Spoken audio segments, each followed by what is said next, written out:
right, hello everyone. Let me just get settled here. I also want to say hello to our online family. I have no idea where the camera is, but hello. Why don't we all give up a cheer for our online family? Say hello to them. We have this really amazing family. We have Surrey, we have Valley, and we have online, and I'm happy that I get to be here with Surrey and online today. Not all of you will know me because I actually most regularly attend our Valley campus, so some of you might be like, who's that? So I thought I would share something about myself, and I was trying to think, I was like, oh, should I share a fun fact? But a fun fact about me is that I hate fun facts because I'm not that exciting. Have you ever been in a setting where you're sitting around a bunch of people and Naomi's nodding, she's like, yeah, and everyone's like, let's go around and share a fun fact about ourselves. Nothing fills me with more dread. You know, a fun fact about me is that taking a good nap, oh, that is the best thing ever. Yes, amen, thank you. Okay, another fun fact about me, I haven't backpacked the Himalayas. I have a bowl of Cheerios every night. That's a fun fact about me. So I like to share boring facts. I think it's a better way to get to know someone, especially if you're like me and you're a bit of a homebody and a little bit more chill, I guess. But I am excited because today I get the privilege of closing out our series, Emotionally Healthy Church. And I'm definitely biased, right? I'm a counselor. But this series has been absolutely fundamental. It's been in that sweet spot where it kind of hurts to listen to. You know, the one where you're like, oh, this is good, but ow. I don't think I'm the only one who's felt kind of personally victimized by our pastors in this series. I'm not going to get you to raise hands, but you're laughing, so I know I'm not the only one, okay? It's been one of those series, where we're like, okay, ouch, but that's good. And honestly, that just has me really excited. It gives me so much anticipation and hope for the future of the church in our world, because for far too long, we have ignored the emotional aspects of ourselves, considering them to be fickle markers of our broken humanity, instead of God-given gifts that can actually change the world. Because that is what emotions are, right? They are gifts given to us by an emotional God to guide us, to help us love Him and love others, to help us go into the dark places and be the light. Because here's the thing, we cannot change the world by logic. We like to think we can, but we can't. We cannot heal a hurting community or person with rationality, just making sense of things that are impossible to make sense of. We change the world by our presence. A presence that is anchored by God's faithful presence within us. And this presence is hinged on our emotional health, influenced by our capacity to feel and to heal and to manage our emotions well. So this is why we're going here as a church. We're just getting started, really. This series has just been a brief overview. And like I said, I'm excited.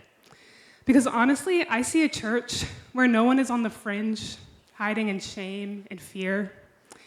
I see a church where people are adopted into the family of God, where the pain from our past is actually healed in authentic and genuine relationship with one another, with the family of God. I see a church where people align over agree, choosing love even when it's hard. I see a church filled with humility, where we choose to address conflict, acknowledging how we have fallen short or how we have been hurt by another, and practicing forgiveness. And I see a church that hears, that hears joy and rejoices and hears pain and mourns, that hears the hard stories of another's heart and doesn't kind of brush it off with let go and let God, but let's go to God together. Because let go and let God is good, but sometimes we're trying to let go and let God and we don't actually know what we're doing. And actually what God is wanting us to do is to go through something. The thing we are trying to let go of, God has something for us in there. I see a church that humbly walks alongside others, ever present like God is ever present. And I see a church that has an unshakable presence right here, right now. And this is how we change the world. So today, as we close this series, we're going to be talking about becoming people of presence. That's what I've titled this message, People of Presence. And a large part of being people of presence really hinges on our emotional health. We've been talking about this for the past 5 weeks, right? We've covered a lot of things. We've talked about practicing rhythms of life that honor our limits, pressing into grief and loss. You know, we all love that one. Letting go of control, we love that one even more, really. And exploring our families of origin. It just keeps getting worse, doesn't it?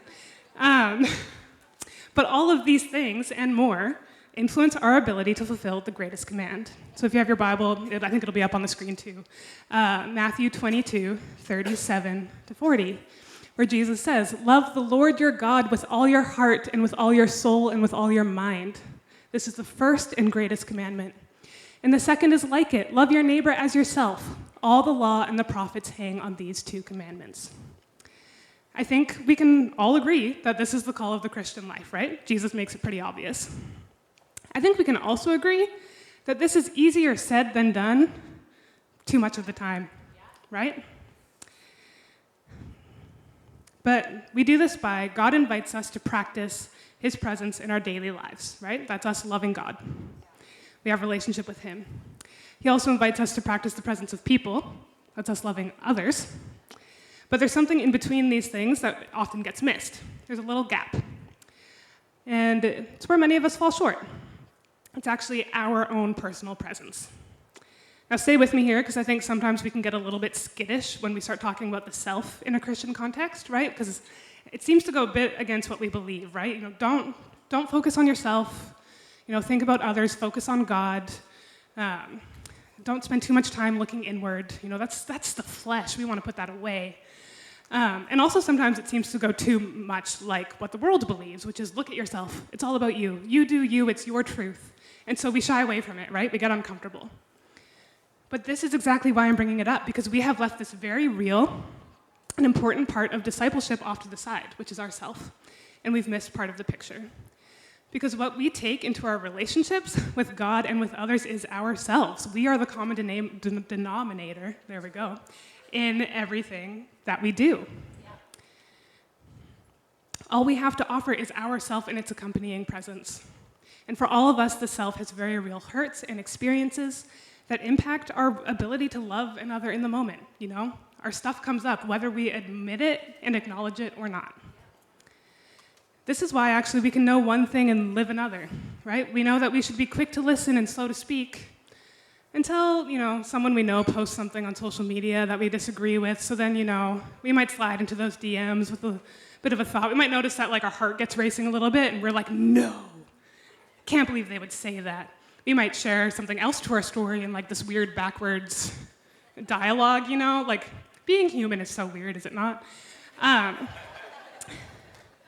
We know that we are not to sin in our anger until someone cuts us off in traffic and, we have some choice words to share about this person who is made in the literal image of God, who God loves and created, but we have some nice thoughts about them and their choices and who they are.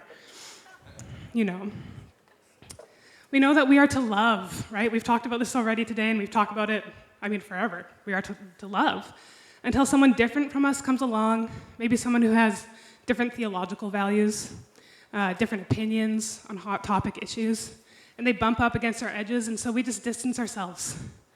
Because it's impossible to hate up close, but it is also kind of hard to love up close until you actually get to that real connection, right? So it's easier to be like, okay, I'll be right here. I can love you from this distance where you're not bumping up against me.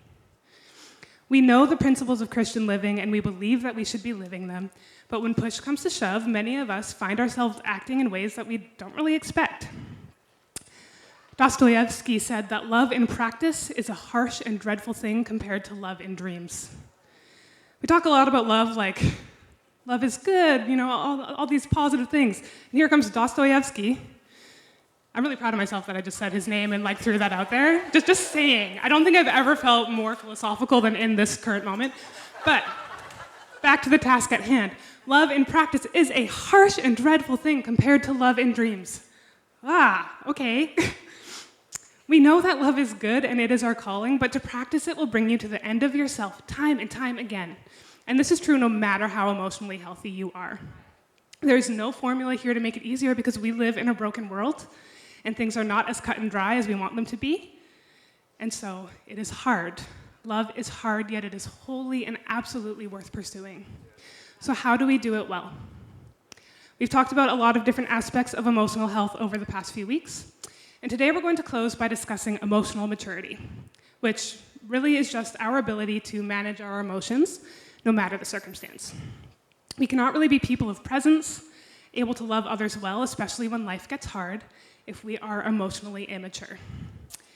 So, I wanted this to be practical, right? Like, how do I know if I'm emotionally immature or mature?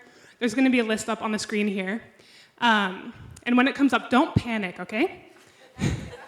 The word immature has a pretty negative connotation. Like, we don't really value immaturity as adults, you know? That's not something we strive towards. But immature, in this context, pretty much just means it's not fully developed, okay? We just haven't fully reached. And I'm going to, after I go over kind of some signs that you might be emotionally immature, I'm going to explain why. Because it's actually very common and it's very normal. So if we can get those up on the screen. All right, when we are emotionally immature, we might find that we struggle to truly listen to others. So in this kind of place, we might be listening for what we want to hear. We might be listening to respond, like we have something we want to say, so we're just like, you know, kind of giving ear service instead of lip service, and then just sliding in with what we want to say. We might desire instant gratification, so we really struggle to wait. We might find that we unravel from stress, disappointments, and trial. We interpret disagreements as personal offenses, right? Have you ever been in that environment? Probably like with family. I feel like family is where that's like the most brings it up, where there's a disagreement and you're like, okay, this is like personal. This is about me and my identity, and suddenly everything gets wrapped up. We also might become defensive easily, right? We can't really take responsibility for our own actions and thoughts, and so we kind of put up a wall. Next one is that we deal poorly with conflict. Some ways we might do this is by ignoring it. This is like, I think, one of like the most pseudo-holy things that we do sometimes. We ignore it because we just think that we're maintaining the peace, we're being a good peacemaker, but we're actually just ignoring a very real issue. We might go to a third party. This is another common thing. And there is value in talking things through sometimes if it is helpful, but if we're constantly going to a third party just to talk about the conflict with this person, probably not getting anywhere.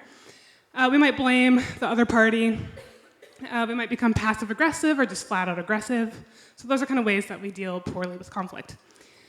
We might become emotionally overregulated or underregulated. These are like therapist-y terms.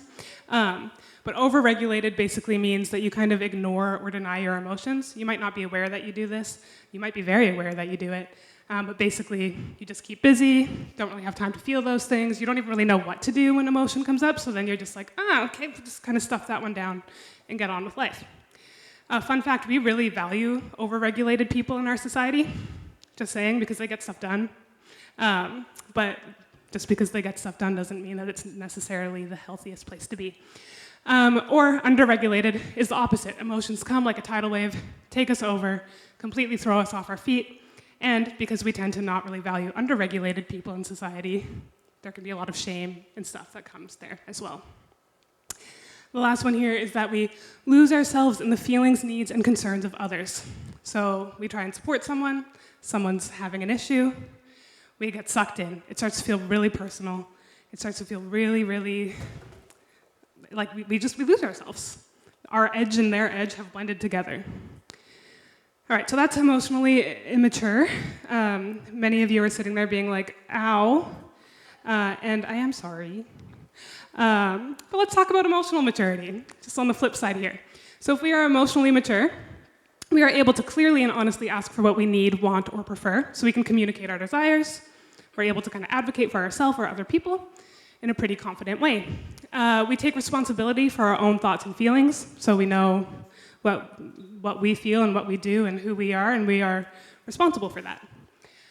We are able to state our own beliefs and values without being adversarial in times of stress, so being able, again, to communicate your thoughts and feelings. You are able to respect others without having to change them. Ooh, that's a hard one, isn't it? Especially when people disagree with us. Especially when it comes to theological stuff, okay? Just saying. In the church, this is where we see this most often, where we don't know how to respect those who might believe a little bit differently from us. And so relationship gets broken, and then we are no longer unified as the body of Christ. We are able to accurately assess our own emotional world, so we have a sense of what's going on within ourselves, and we are able to enter into the feelings, needs, and concerns of others without losing ourselves. So when we're coming from an emotionally mature place, we are able to enter into someone's pain, it's not comfortable to sit with someone because we do kind of naturally take it on a little bit, but we're able to put it off, right? We're able to know who's actually truly in control, which is God, and we can support people from a place of strength. The last one here is that it might not be the last one.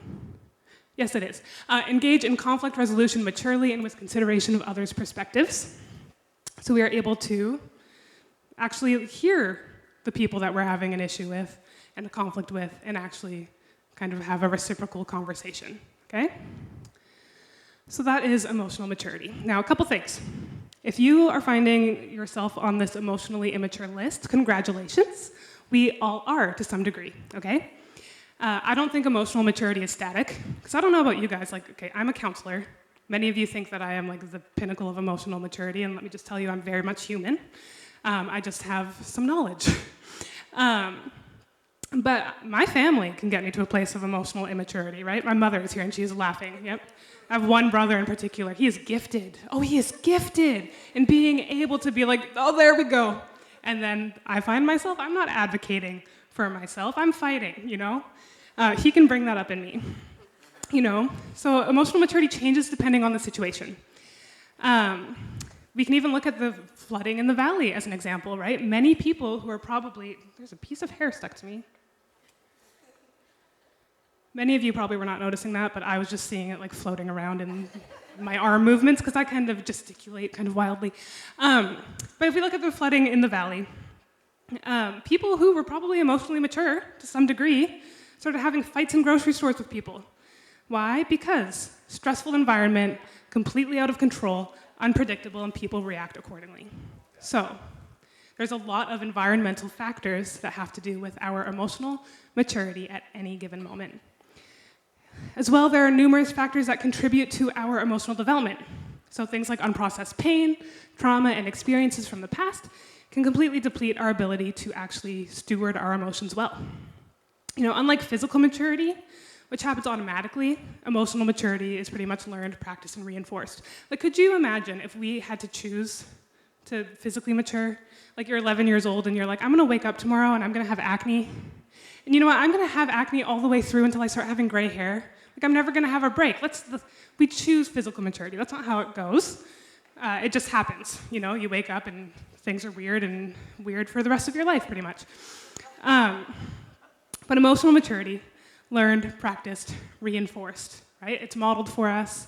We learn it from our parents, our schools, our coaches, just our culture.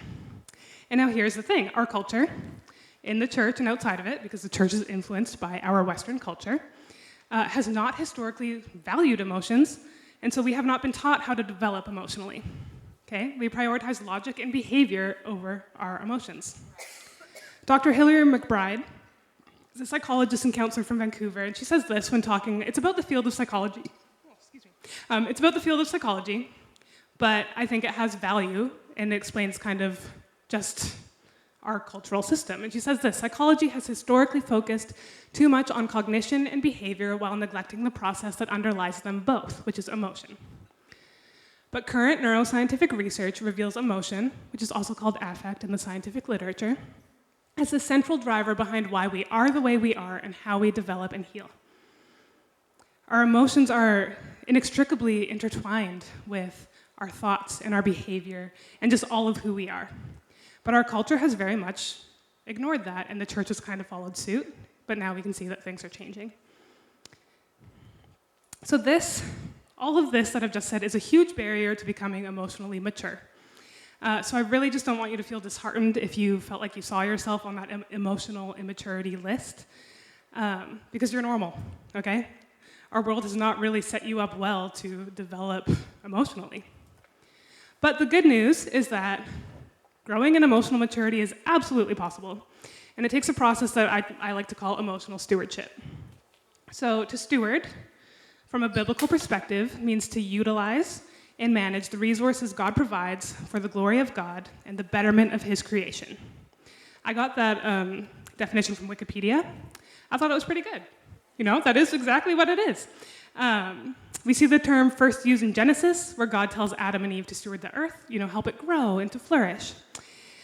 So in order to steward something, you have a resource, You choose how to work with that resource to create a positive outcome.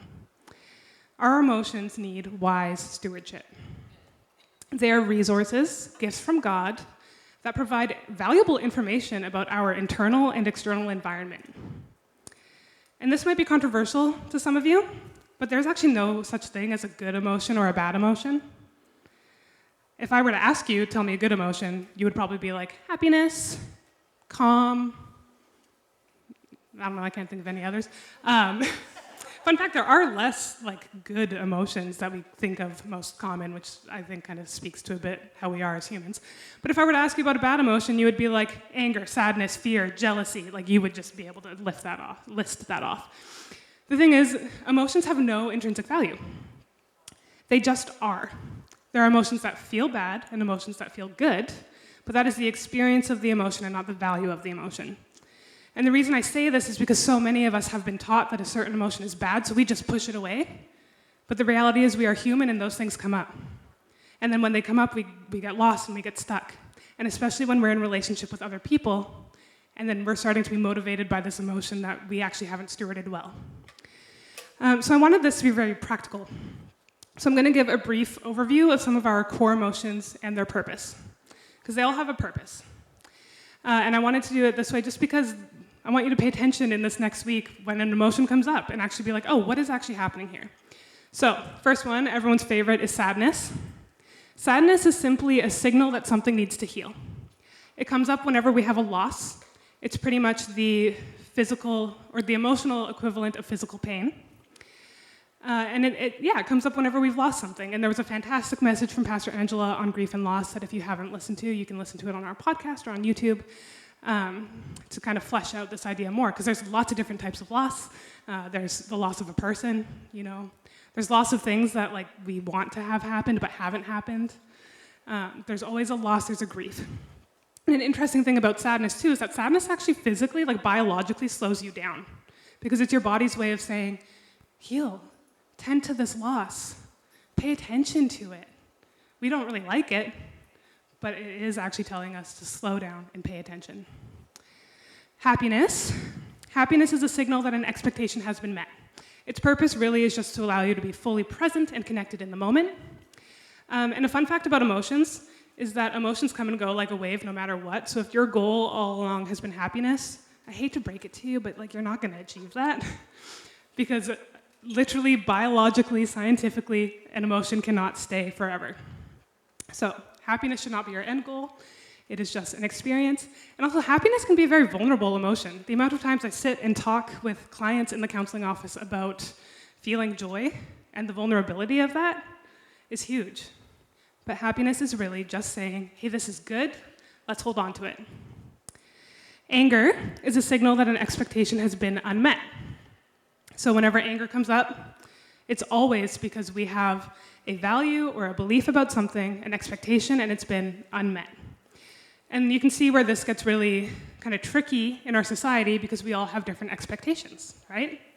Look at our world right now. We have very different beliefs about how things should go. So when we're angry, a wise thing is actually to say, what value of mine is actually coming up right now? And then to actually take that value to Scripture, to God, and actually assess it. Jealousy. Jealousy is a signal of unfulfilled desires, right? It's saying, hey, there's something that I want. People have that, and I want that. A wise thing to do when we're jealous is not to just kind of stuff it down and be ashamed of it, but to actually be like, what is it that I'm longing for? Do I need to grieve that? Am I believing a lie about myself, like I'm less than because I don't have that thing?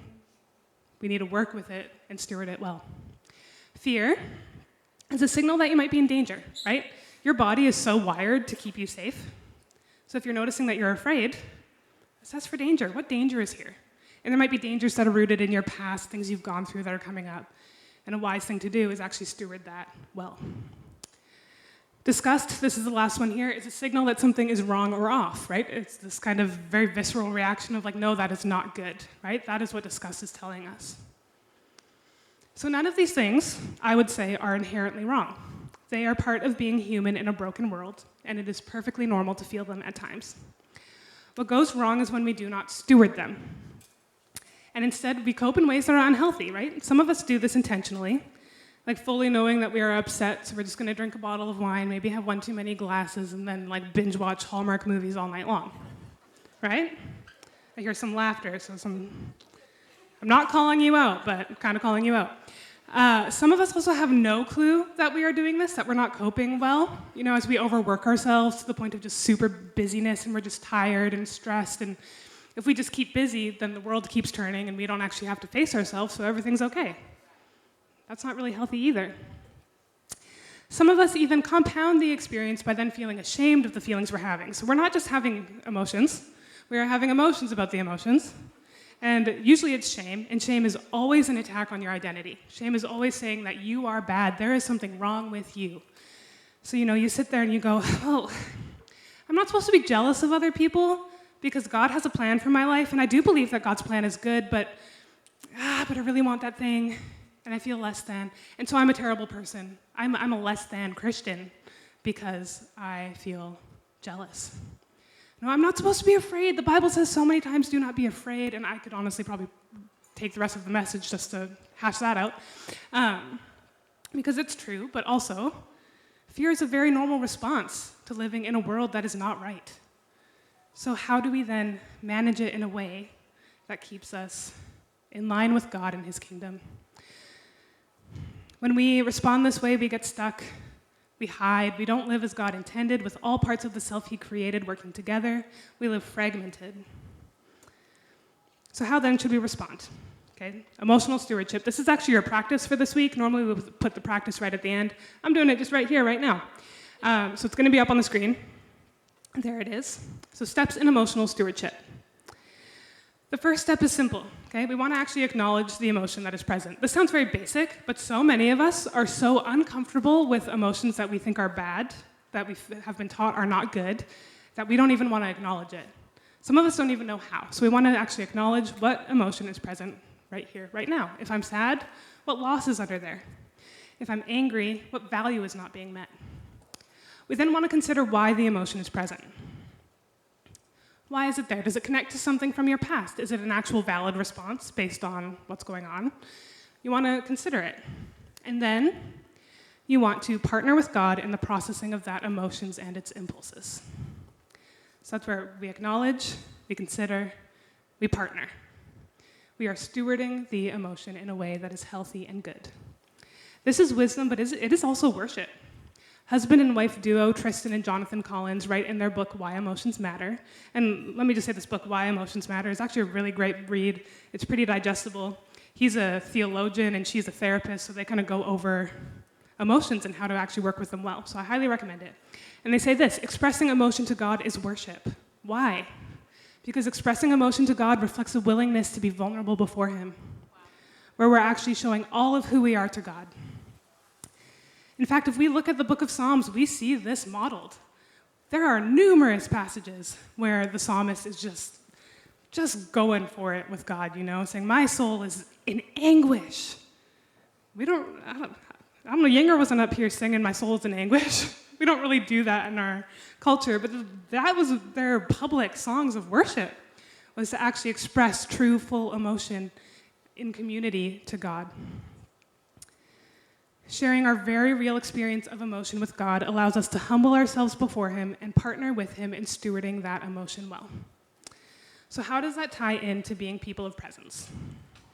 Andy Kolber says, paradoxically, as we engage in our own deep emotional work, we love each other in the most alive, empathic ways. We do not see the people in front of us as tasks or obligations. They are the imago Dei, and we see and we feel with them. That's good. She also has written a really good book. Highly recommend. There's a bit of a mystery here. I wish I could explain it in a neat and tidy way, but I can't. All I know is that as we dive deep with God and humble ourselves before Him, being raw and real about all of who we are, and it's uncomfortable. It is uncomfortable to be like, there is stuff going on that I don't really fully understand, but here I am. But all I know is that when we do that, we love better. I don't know why. Maybe it is because we have come face to face with our own brokenness, our own darkness, and felt love, holy love anyway. Maybe it is because we were hiding in the darkness of shame, And God does exactly what we don't want when we are feeling ashamed. When we feel shame, we say, don't look at me, and God says, I see you and I'm coming for you. He pursues us. And in pursuing us, he gives us his presence, and in his presence we find freedom. And when we find freedom, we learn that we can give it to others through our presence, and suddenly we realize that becoming a person of presence has so much less to do with what we do, but with who we are. And so we rest into the arms of our loving Father and release the need to fix the world and remind ourselves that God does the work and we just do the showing up. And so we show up. We press into the nitty-gritty. When we come to the edge of ourselves and our beliefs and our opinions and our feelings and the brink of someone else's. Oswald Chambers puts it like this: we are to have staying power in the alarm moments of other people's lives. Staying power. So we choose to stay. Our edge and another's, grating against one another like iron, but we stay. And this is the ministry of presence, which is modeled after the life of Jesus. Diane Langberg, a Christian psychologist and profound writer, says this: have you ever sat with someone unlike you, being grace and truth to them? Have you ever listened, trying to understand what it is like to be them rather than trying to correct them and make them like you? So often we listen just long enough to convince another to be more like us or to instruct them about how to get over whatever has happened. It is an egocentric approach. Jesus' presence with us was not and is not like that. He listened and responded to the individual.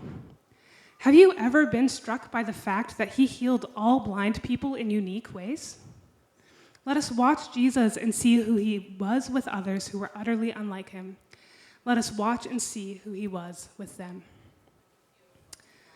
Let us, church, be people of presence, of Holy Spirit presence. Would people come into wherever we are and just feel that there is something different, that there is safety here, that there is healing here? Yeah.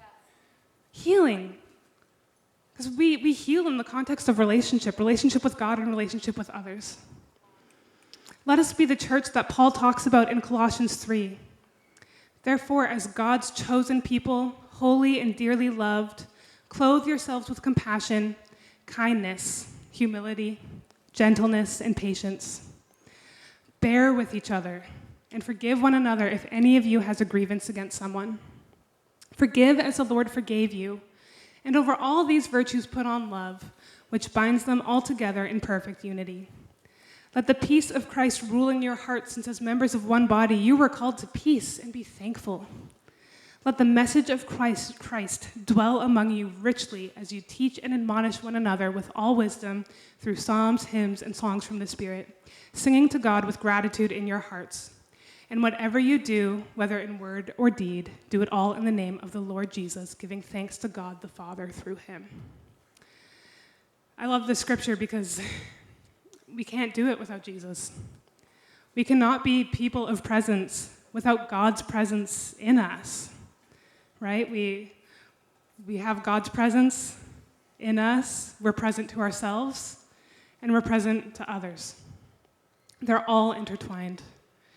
And so to close, I want to take a moment here. It might not be where you're expecting me to go, but it's technically the first Sunday of Advent, where we prepare our hearts for the coming of Christ, celebrated every Christmas. And we will be launching an Advent series starting next week. And Pastors Marv and Jackie are going to come up shortly and kind of launch the Advent season. But I want to take a moment, because it's kind of ironic, you know, the celebration of Jesus for many of us is synonymous with hardship on some level.